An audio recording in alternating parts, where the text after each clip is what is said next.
Aristóteles. Ya vamos a ver por qué está aquí Aristóteles. Precisamente aparece a partir de esto que vamos a leer del Marcel Duchamp, del gran Marcel Duchamp. Dice Duchamp: si el artista como ser humano, pleno de las mejores intenciones hacia sí mismo y hacia el mundo completo, no juega ningún rol en la apreciación de su propia obra, voy a hacer un subrayado rápido, verbal, ¿sí? No juega ningún rol en la apreciación de su propia obra. Si el artista no juega ningún rol en la apreciación de su propia obra, ¿cómo puede uno describir el fenómeno que impulsa al espectador a reaccionar críticamente sobre la obra de arte? En otras palabras, ¿cómo se produce esta reacción? Este fenómeno es comparable a una transferencia del artista al espectador, en la forma de una ósmosis estética que tiene lugar por medio de la materia inerte, pigmento, piano o mármol. Bueno, aquí entramos en una esfera interesantísima del asunto. ¿Y por qué le subrayaba eso de que no juega ningún rol en la apreciación de su obra? Leonardo, hasta donde tengo entendido, porque pues eso dicen las fuentes históricas, fallece hace 500 años aproximadamente, alrededor de 500 años, si mal no estoy, en 1519 fue el fallecimiento de Leonardo, 2 de mayo, tengo entendido, ¿sí? Y de allí para acá, su obra más famosa, que es la Mona Lisa, pues quedó, podríamos decir, a la deriva, ¿no? En manos de sus albaceas o en manos de algunos nobles. Ha trascendido, ha pasado de mano en mano hasta llegar a las paredes del Museo del Louvre hoy y ser convertida como una de las piezas más importantes y emblemáticas del arte mundial. No tuvo nada que ver con la valoración de su obra. Si la valoración de la obra de Leonardo es más accidental que precisamente una campaña que él haya tenido de promoción de su propio talento, de su propia obra. Si él hizo su obra, se murió, la obra quedó allí, y diferentes autores desde diferentes disciplinas y desde diferentes visiones del mundo han valorado esa obra, y esa obra ha adquirido un prestigio y una relevancia, no por lo que Leonardo hizo, aunque tiene que ver, sino por lo que han hecho y lo que han dicho al respecto. La pregunta de Duchamp me parece muy interesante: ¿y qué es lo que hace que la gente reaccione críticamente frente a esa obra? ¿Qué es lo que tiene esa cosa que está producida por elementos inmateriales, ¿sí?, que genere ese tipo de acciones y de actitudes, ¿sí?, de otras personas, ¿sí? Lo plantea Duchamp como una transferencia del artista al espectador, ¿sí? Una cosa que llama ósmosis estética. Ósmosis, les recuerdo que es un fenómeno químico, físico-químico, de transferencia de unos materiales de un fluido a otro a través de una membrana, ¿sí? O sea, en una membrana hay un líquido que contiene unos materiales, del otro lado de la membrana hay otro líquido que no contiene esos materiales, ¿sí? Y por esa membrana parte de esos materiales pasan hacia el líquido de al lado. Y esto lo hace el cuerpo humano también. Nosotros hacemos este tipo de cuestiones físico-químicas todo el tiempo. Y la cuestión básicamente es que aparentemente él utiliza esta idea de ósmosis, esa transferencia, como si fuéramos, digamos, dos recipientes, o un recipiente con dos líquidos separados por una membrana, por un lado el artista y por otro lado el espectador. Algo pasa, algo se traspasa ahí, ¿ya? ¿Qué se puede traspasar ahí? Bueno, muchísimas cosas, muchísimas cosas. Algo que me parece interesantísimo, por ejemplo, y por eso está aquí el gusto de Aristóteles, es lo que plantea Aristóteles con la idea de mímesis. Y es una idea que trasciende en el arte occidental. Pienso yo que no sé qué tan bien entendida, o no sé con qué intenciones entendidas durante muchos momentos de la historia. Eso lo revisamos, en otro momento, ¿sí? Ya hemos revisado lo de la historia, un poco esos paradigmas brevemente en la sesión anterior, ¿sí? Pero esa ósmosis, perdón, esa mímesis, como lo plantea Aristóteles, tiene que ver más con una transferencia de lo que los platónicos o los socráticos llamaban idea. Ese ente, un ser que tiene una dimensión supraterrenal, ¿sí? Que según Platón no puede ser representado, pero que según Aristóteles, si bien no puede ser representado plenamente, sí puede acercarse a lo verosímil. A lo verosímil, lo señalo aquí, la mímesis y lo verosímil, ¿ya? Verosímil, mímesis, este elemento importantísimo, ¿sí? Lo verosímil traducido como un simulacro de la verdad, como una aproximación de la verdad, ¿ya? Eso sería como lo verosímil, ¿ya? Y les coloco un tercer término, un tercer concepto más producto creo que de la filosofía alemana, creo que del siglo XVIII, si mal no estoy, que es la identificación sensible. Creo que los alemanes le dicen el Einfühlung, algo así por el estilo, Einfühlung, no sé, pero bueno, mi alemán no está bueno. Pero la cuestión básicamente con esa identificación sensible es generar en el espectador, ¿sí?, una serie de sensaciones o de emociones a partir de la representación. ¿A qué voy con todo esto? Que algo pasa entre espectador, obra y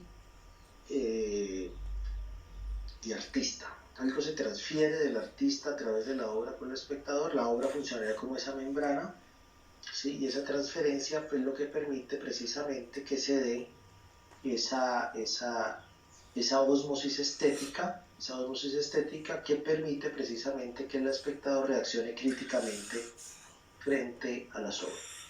Continúa Duchamp con algo que podríamos pensar que es como una especie de paréntesis importante en su época y todavía creo que hoy, para generarnos una reflexión sobre a qué se está refiriendo cuando habla de arte. Y dice así: pero antes de ir más lejos quisiera clarificar nuestro entendimiento de la palabra arte, para estar seguros sin intentar una definición.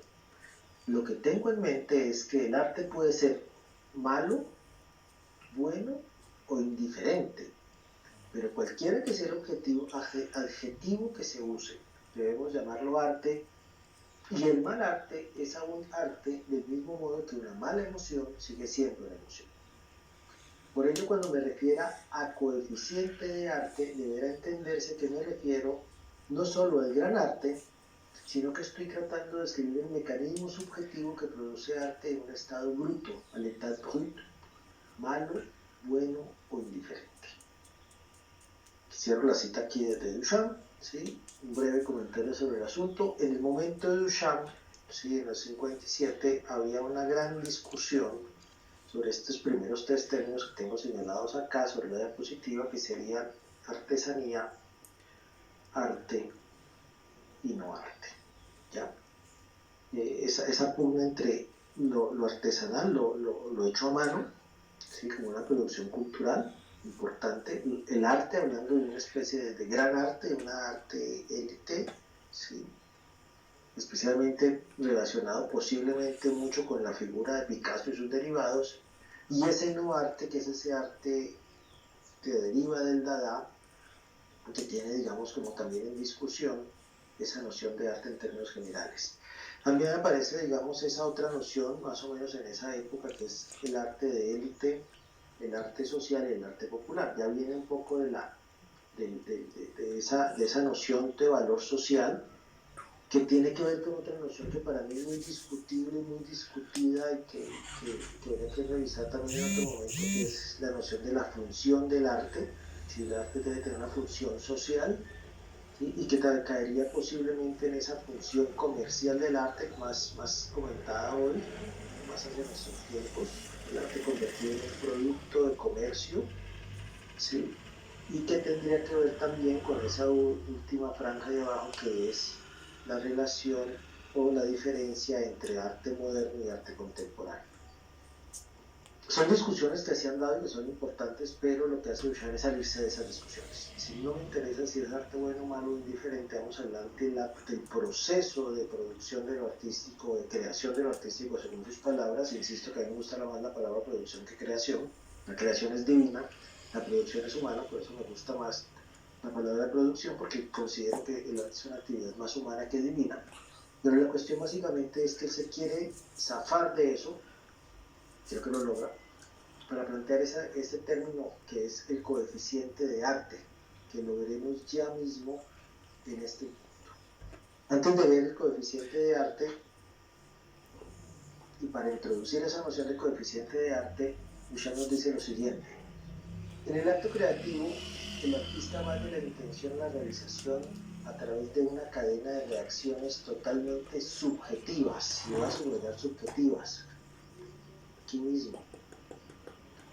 Su lucha hacia la realización es una serie de esfuerzos, penurias, satisfacciones, renuncias, decisiones que tampoco son y no deben serlo, completamente autoconscientes, por lo menos en el plano estético.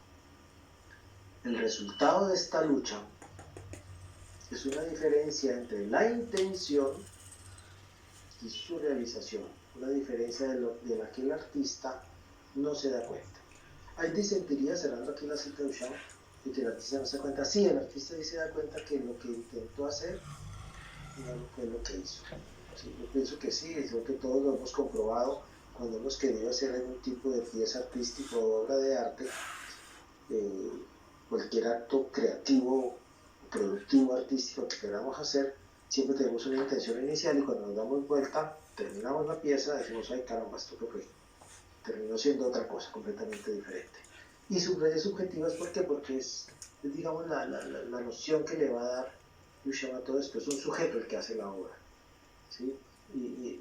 Son esas reacciones subjetivas de estos sujetos llenos de emociones, de sensaciones, de historia, de pensamiento, historias de vida personales, tanto historias colectivas, sociales y políticas seguramente, y económicas también. O sea, hay muchas cosas que interfieren ahí, que atraviesan, pero es a través del sujeto que se da todo esto, ¿sí? Entremos entonces ahora, entremos a esta noción de coeficiente de arte. Coeficiente de arte, Duchamp lo propone de la siguiente manera. Consecuentemente, en la cadena de reacciones que acompañan el acto creativo, un eslabón está faltante.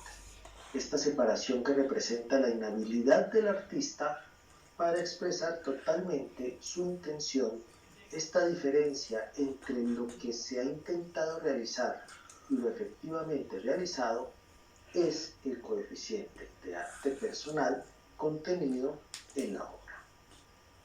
En otras palabras, el coeficiente de arte personal es como una relación aritmética entre, vamos a poner una relación aritmética, X, lo no expresado pero intentado, y Y, lo expresado sin intención. A esto es lo que se refiere Duchamp con coeficiente de arte. Y hay algo que se introduce aquí muy sutilmente, así como apareció en la pantalla, la inadecuación de la imagen. Sí, esto ya lo miraremos en un momentico, pero primero este coeficiente de arte. Primero lo plantea como una especie de relación aritmética, como algo matemático. Obviamente no es, o lo entendería yo, no, creo que Duchamp no pretendía darnos una matemática de lo artístico, sino más bien utilizar una especie de alegoría o analogía o incluso metáfora desde la matemática para hablarnos de esto, ¿no? Y generar algo que para mí sí es como muy importante, por lo menos a nivel de pensamiento, a nivel mental, un espacio de incertidumbre donde va a darse lo artístico. ¿Sí? Y aquí voy a introducir algo que siempre digo, y es: lo único cierto del arte es la incertidumbre. Nunca sabemos qué va a pasar con el arte, ¿ya? Y eso es precisamente lo interesante, ¿ya? Esta inadecuación de lo artístico, ¿sí? Más que inadecuación, perdón, de la imagen y de lo artístico, este incierto de lo artístico lo podemos plantear aquí, como bien lo plantea Duchamp, entre lo que quise expresar y no expresé, pero lo intenté, ¿sí? Y lo que apareció que no, ni siquiera pensé que podía aparecer, ¿ya? Allí es lo que se va a dar el arte, ¿ya? Y esto lo distancia de los otros factores, ¿no?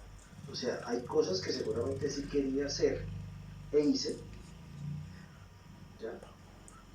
Que es lo que quise representar y representé, ¿sí?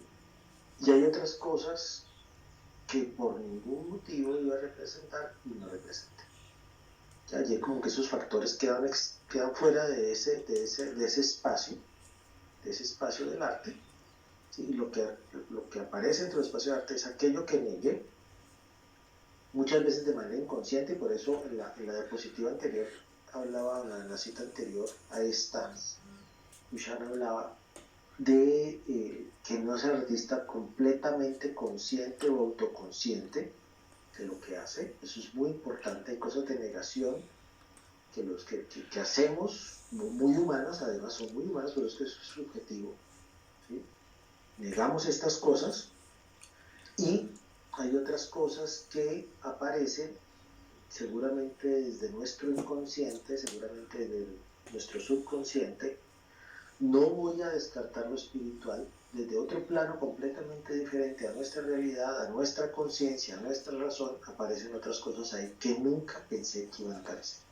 En esos espacios, en lo que niego y en lo que afirmo, sin pretenderlo, es lo que Duchamp nos plantea como arte, como coeficiente de arte. Lo que tiene de arte la pieza es aquello que es incierto. Ahora, en la adecuación de la imagen me lleva a otros puntos interesantísimos. En la adecuación de la imagen también la plantea Kant, tengo entendido, en la crítica del juicio. Sí, en esa inadecuación de la imagen nos habla, por ejemplo, de cosas que no pueden ser representadas, ¿sí? Que es imposible representar porque son objetos del conocimiento que no son representables. El infinito no se puede representar. Su misma noción de infinito lo hace irrepresentable. La muerte, por ejemplo, el dolor de la muerte es irrepresentable, es un dolor demasiado grande, ¿sí? Demasiado fuerte para poder ser representado. Y ahí viene entonces una imagen inadecuada de todo esto, porque no se puede representar en esa dimensión, en esa potencia, en esa fuerza, porque como objetos de conocimiento son inimaginables.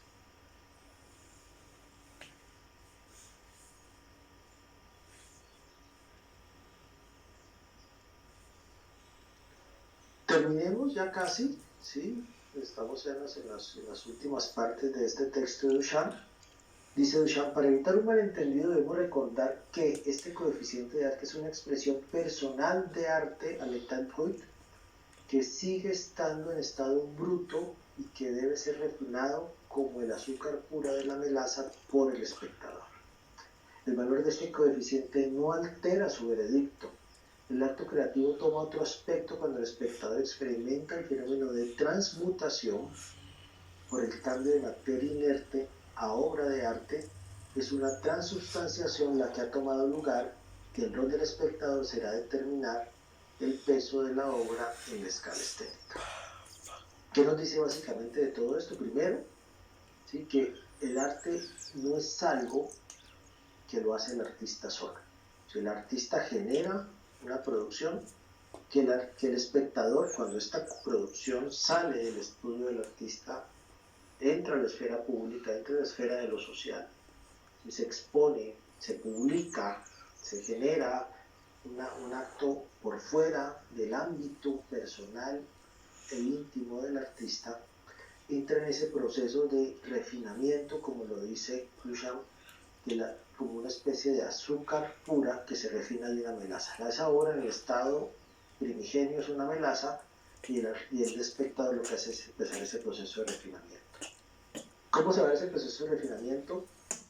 Obviamente se va a hacer a partir del discurso. No es que cojan las obras y las muelan y empiecen a procesarlas y a destilarlas, no. Ese destilamiento es más a partir de toda esa discusión que puede suscitar o generar la obra. Ahí es donde el discurso artístico adquiere mayor relevancia, ¿sí? Y eso no afecta, ese coeficiente de arte no afecta en nada, ¿sí? La valoración que hace el espectador.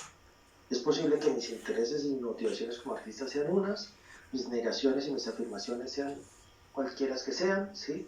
Lo que ve el espectador es lo que ve el espectador. Por eso estamos en un acto creativo también, un proceso creativo, productivo, artístico a nivel de los espectadores.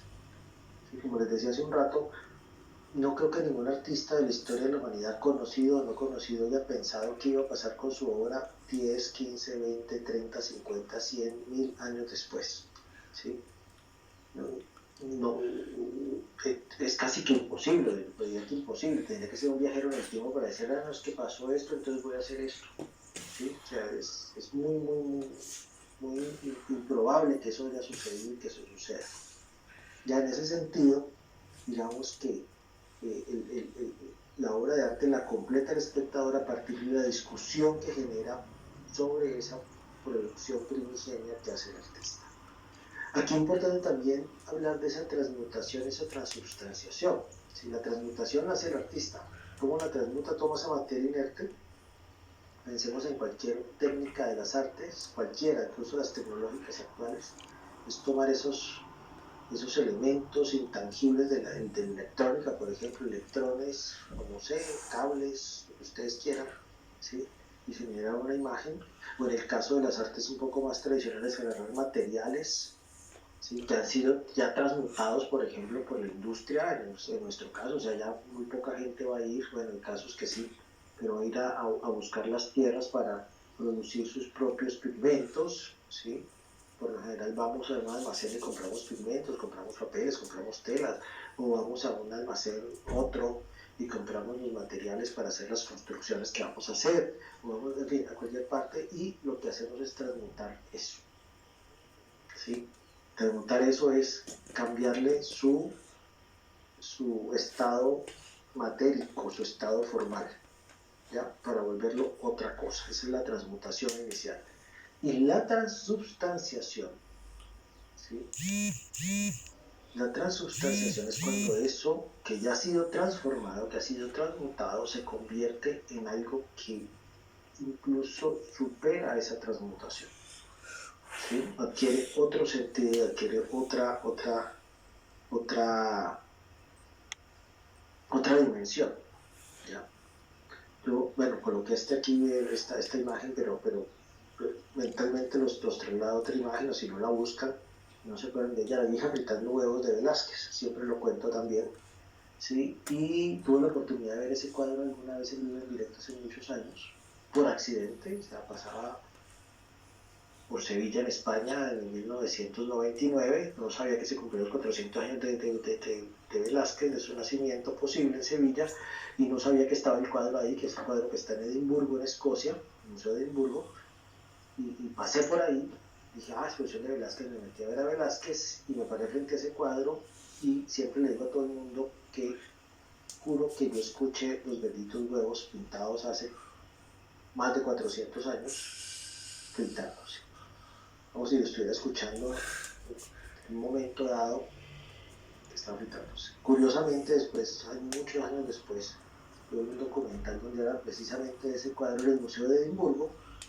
¿sí? Y el personaje del video estaba diciendo exactamente lo mismo. Escuchaba ese cuadro, los huevos fritándose, como si se estuvieran fritando en ese instante en ese cuadro. O sea, por lo menos ya hay dos locos en el mundo, pero lo que voy es que el poder del arte tiene eso, hacerte sentir cosas en esa transubstanciación que sabes que no están ahí.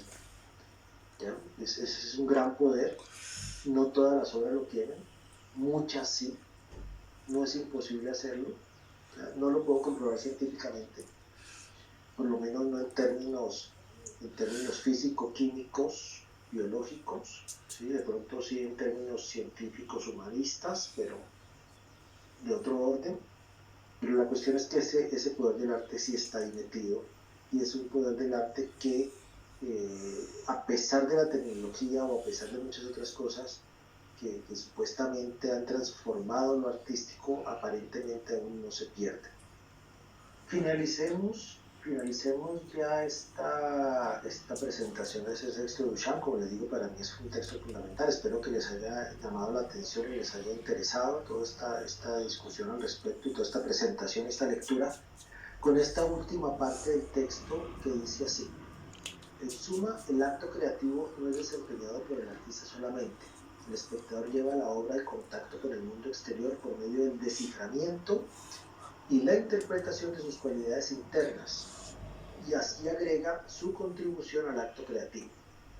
Esto se hace aún más obvio cuando la posteridad da su veredicto final y algunas veces rehabilita a artistas olvidados. Vuelvo un poco a lo que hablábamos hace un rato, es imposible pensar que los artistas hayan previsto todo, ¿sí? Y que sepamos exactamente desde cuando hacemos una obra qué va a pasar con ella, tanto que desaparezca, como sucedió en muchísimos casos en la historia del arte y aún hoy, como que permanezca en la memoria colectiva, se convierta en una pieza importante y emblemática para una sociedad y que además se convierta en una pieza importante de la historia. Nos veremos en un momento más adelante